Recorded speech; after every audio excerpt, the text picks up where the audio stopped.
This is MacroVoices, the free weekly financial podcast targeting professional finance, high net worth individuals, family offices, and other sophisticated investors.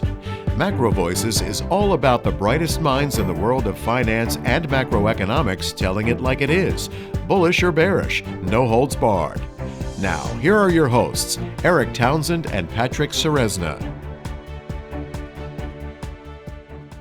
Joining us again in the Postgame segment is Nick Galarnik. Now let's get to that chart deck. Listeners, you're going to find the download link for the Postgame chart deck in your Research Roundup email. If you don't have a Research Roundup email, that means you have not yet registered at MacroVoices.com. Just go to our homepage, MacroVoices.com, and click on the red button over Matt's picture saying, looking for the downloads.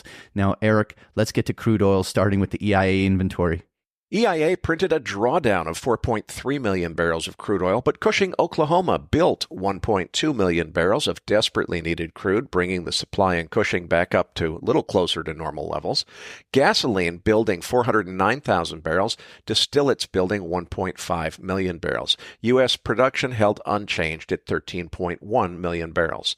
The market has been plumbing lower lows every single day. The clear reason is exactly as I explained last week. The market perceives that OPEC Plus has suffered a breakdown of solidarity within its membership and that it can no longer manage the market and defend the price. A secondary explanation that not nearly as many people are talking about is the possibility that Vladimir Putin may prefer not to seek higher oil prices because the U.S. shale patch has seen so much growth and success since the Ukraine conflict began. Russia is already selling its oil below the market and may have already negotiated some fixed-price deals that we don't know about. If they have, Putin has no reason to want the rest of the world to continue paying more for unsanctioned oil than Russia's getting for its sanctioned oil in the black market. There's no reason to expect an upside trend reversal on the crude oil chart unless OPEC Plus restores solidarity or the perception of solidarity and evidences that it can further cut production. Now, I think they can fairly easily shore up that solidarity and cut production, but there still remains an open question as to whether or not they still want to defend higher crude prices, given how much those prices have helped U.S. shale producers to gain market share. Bottom line, as Patrick has said several times in recent weeks, we need to move back above $80 on WTI to signal an honest-to-goodness upside trend reversal. As I'm recording early on Thursday morning, we're still struggling to get over $70 a barrel. So we have a long way to go. A geopolitical upset could still do the trick, but now that we're less than a year away from the presidential election, President Biden can't afford to do anything to jeopardize gasoline prices. For that reason, I think the U.S. is very unlikely to provoke any military escalation that risks higher oil prices. Yeah, Eric, I have a chart on page 2 with that crude oil, and I put that 50-day moving average on there, and you can see that right now it's a very decisive downtrend that has been in play for almost 2 months now, but we are testing the year lows, and while it is going to take a lot of work to reverse this chart, this is actually a level where it makes a lot of sense for support to hold, and so going into the holiday period, it'll be really interesting to see whether we see the basing formations and reversal patterns in play that we can establish the base from which oil may turn in the new year. The first observation I'll make is breaking last week's highs around the $72 level. That would mean that this pattern of lower highs and lower lows would have been broken. But again, that wouldn't make it an uptrend. I think we're going to need a lot of work into the mid-70s and definitely a clearing of $80 to confirm a new bull uptrend. Now, Eric, what are your thoughts here on equities? Well, I've already hedged by buying puts on S&P futures at the 4,400 strike, but my view of the equity market is changing as I watch this relentless rally continue to march higher. The Dow has already printed a new all-time high, and the S&P isn't far behind. If the dovish exuberance coming off Wednesday's FOMC meeting continues, it'll soon take the S&P to new all-time highs, and that by itself will cause many traders to add to their longs, extending the rally even further. But the real reason that I'm turning much less bearish is that it's an election year, and Biden simply cannot afford a major economic downturn. We've already seen plenty of clear evidence that the Fed is more political than it's willing to admit, and the desire of the establishment to keep Trump out of the White House, no matter what it takes, is likely to influence the Fed just as much as other policymakers. I don't think the major secular inflation trend is over by any stretch of the imagination, but it's clear that the pandemic-induced transitory aggravators of inflation have already peaked and that inflation is under control, at least in the short term. That gives the Fed plenty of scope to use the gigantic increase that's already occurred in interest rates from 0% to 5.5% to begin an aggressive easing campaign from now all the way into the November election, if they feel so inclined. For all these reasons, while I still think the underlying macro dynamics say that the recession is more than overdue, I also think the Fed has room to hold that recession off until after the election if they really pull out all the stops. And keeping Trump out of the White House may be sufficient motivation for them to do exactly that. There's no reason for them to cut aggressively so long as the market remains strong. But if it starts to roll over, I think they're likely to be much more aggressive in their response to rescue the market than a lot of people are assuming. Of course, you always have to pay the piper someday. So if they manage to keep this economy afloat through the election with dovish policy, we'll eventually pay for it with another big wave of inflation.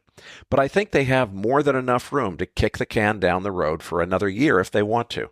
It would take 11 50 basis point cuts to take us back to zero rates, and there's far fewer than 11 FOMC meetings left between now and the election. All right, I want to get Nick involved in this conversation. Let's start off with just looking at the levels implied by the options markets here, bud.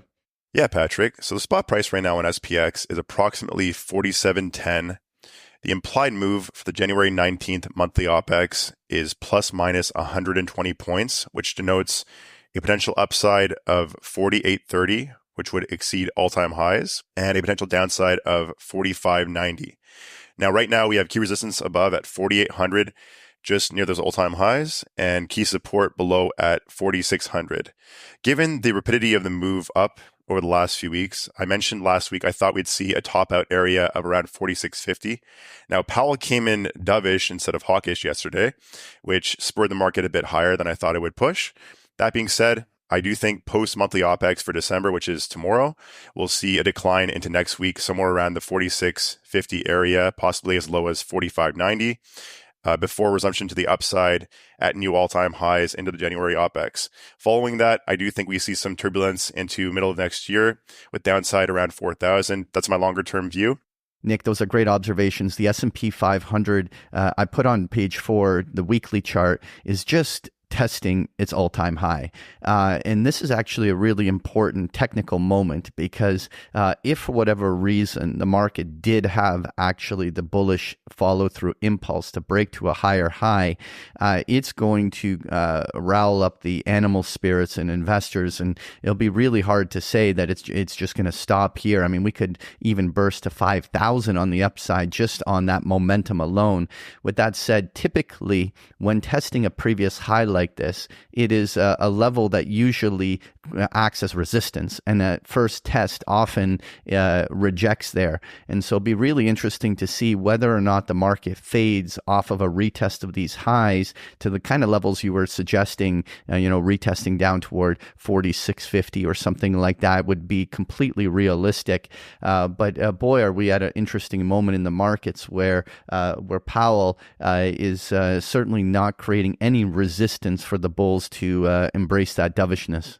Well, moving on, Nick, let's look at that NASDAQ. What levels are you watching? So right now, spot price on the Qs is approximately 406. We have an implied move of plus minus 15 points into the January 19th OPEX. That would imply an upside of 421, well above the previous all-time highs, which are only about 1% away, and a lower potential move of 391. Right now, key resistance is the all-time high, which is around 408.71, less than 1% from the current price, and key support is at 400, which was breached yesterday. So again, as I said in previous weeks, I'm not as bullish on tech. Obviously, it's at all-time highs, so I've been wrong there, but the reason why I've been bearish on tech is because I've been pair trading Russell against tech. So long Russell, short tech. And thus far, it's proved to be a very fruitful trade as the Russell is outperforming the market handily. I think that will continue to happen as we look at the Russell right now as being the only of the large indices to not be near all-time highs. Currently, it's about 25% off all-time highs. Meanwhile, you have the Dow, the S&P, and the NASDAQ all trading near or at all-time highs. I do think that the tech will slow down, and I do think that the Russell will outperform in the short term as well as the medium term, especially given that Powell was very, very dovish yesterday. That spurred risk on for all assets. We're seeing kind of a rally in every class right now, which is kind of a rare sight to see. Nick, it is interesting to see that the Mag 7 didn't really have any gusto in the move. And you're right, the small caps are really where the outperformance has been. And what's interesting, though, is that on page 6, we have the volatility index. And here we are at multi-year lows of volatility. I mean, we're down almost below the 12 handle. We haven't seen this kind of volatility in the post-COVID period at all. And so very calm markets in there. What do you take away from the volatility here? So right now with the VIX at around a 12 handle, we can expect approximately top to bottom moves in the S&P of about 0.75%. Right now, looking at it being this low, again, I've said in previous weeks, you have to be very, very careful with selling premium because, again, these abrupt moves that can happen intraday can burn you very, very fast. On longer term time horizons, hedging has never been cheaper. And I do think that it makes a lot of sense to purchase hedges for middle of 2024, perhaps. I mentioned last week a trade that I'm looking at, which is a bear call spread, the 4650, 4700 bear call spread for February OPEX on SPX. Currently, it's yielding about $38 of credit with $12 of risk, and then parlaying that into a 4,000, 3,500 put spread, which means that you're pretty much having $500 of upside on that spread with current cost of about $15. So risking about 15 to make 485 or so. Now, I'm not saying that we're going to head down to 3,500 on SPX. The reason why it's so wide is because any kind of pullback or any kind of pop in volatility will spur that position to the upside somewhere around $30 or $50, and it can double in value very, very fast. So it's kind of a trade that I'm looking at right now. I have not put it on yet, but I will be monitoring that closely. Now, moving on to page 7, we have the US dollar index. What are your thoughts here? The dovish surprise from the FOMC halted the grind higher, but the test will be whether we can get a daily close below 102 on the December Dixie contract. If we do, that would signal that the trend lower in the dollar is back on, at least for now.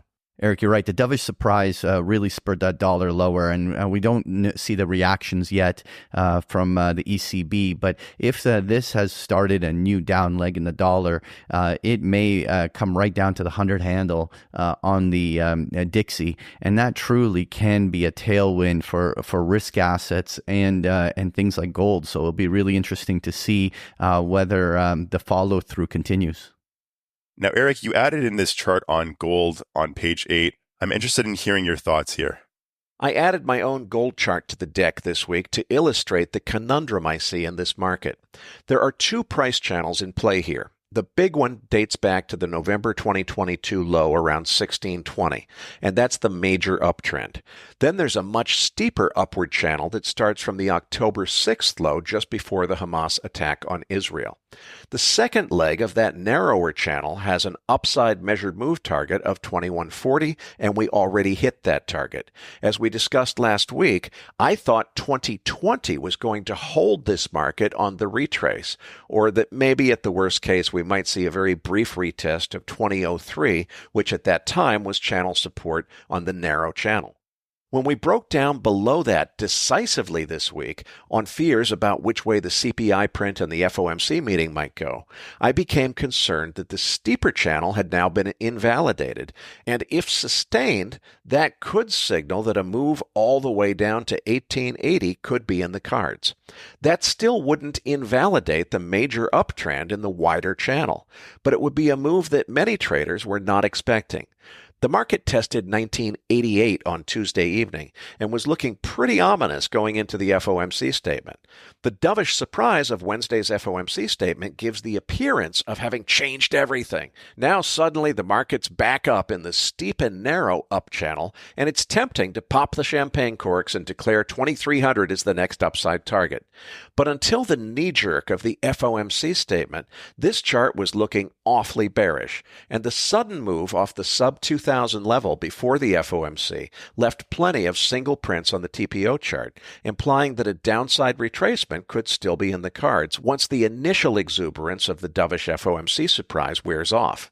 And as I'm recording this around 5 a.m. on Thursday morning, after Europe opened at 4 a.m., there was no continuation of the rally. The market actually drifted a couple of dollars lower in the first hour or so of European trading. So already that rally has at least been checked, or hasn't continued at least since Europe opened.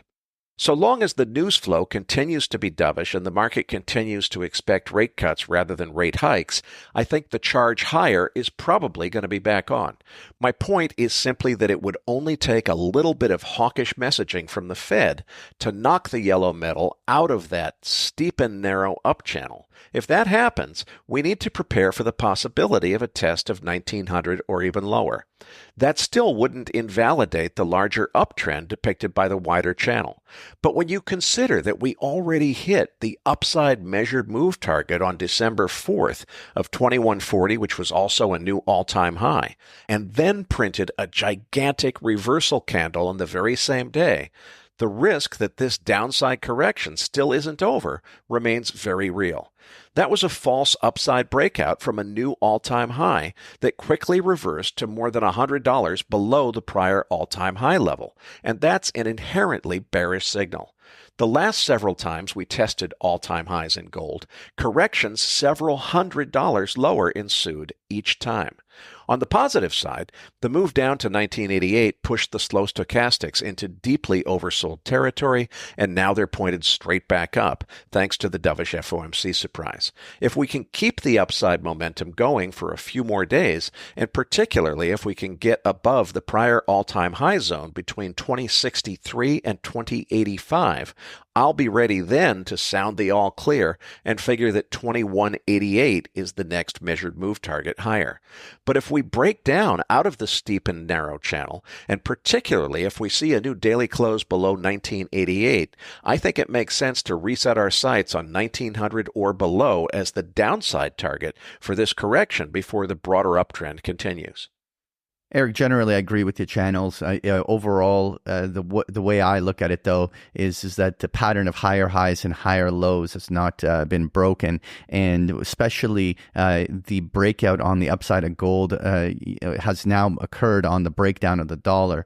And so if we look at it from an intermarket perspective, if we do have a dollar that remains weak over the coming weeks, that could become the environment from where gold can follow through to the upper boundary of that channel. And especially, you're pointing out that stochastic, it certainly can be the turn up point on that. What I want to just highlight, though, on page 9 is I put the monthly chart on gold, and that has a 50-month moving average on there. And what you can observe is that over the last several decades, gold has been progressing higher and consolidating up along this 2000 level. We saw gold closing at a fresh multi-month high on a closing basis. And so in many ways, gold has broken out. And if we continue to see a dovish Fed, then it certainly can lead to some substantial follow-through on the upside. I certainly think that positioning bullishly here on gold remains a reasonable proposition.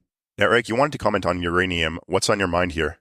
This week's news is that the U.S. Congress is moving to advance new legislation that would ban the importation of Russian-enriched uranium products, meaning nuclear reactor fuel. The significance of this is that we simply don't have the domestic supply, either of the uranium or of the conversion and enrichment facilities needed to create those enriched uranium products. So if this bill is passed, it could put even more upside pressure on the price of domestic U-308 uranium, as well as more pressure on the conversion and enrichment facilities, which frankly don't exist anymore in the United States. That's very bullish for U.S. uranium mining shares.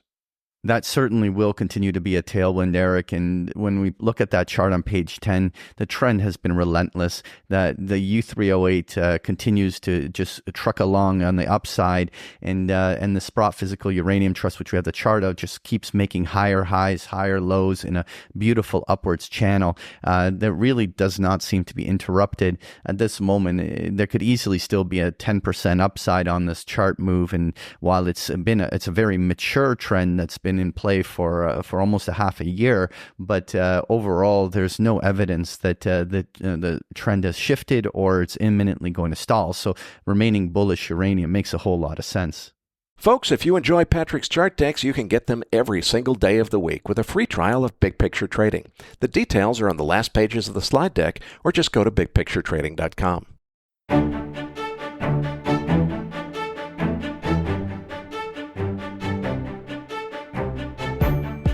That concludes this edition of MacroVoices.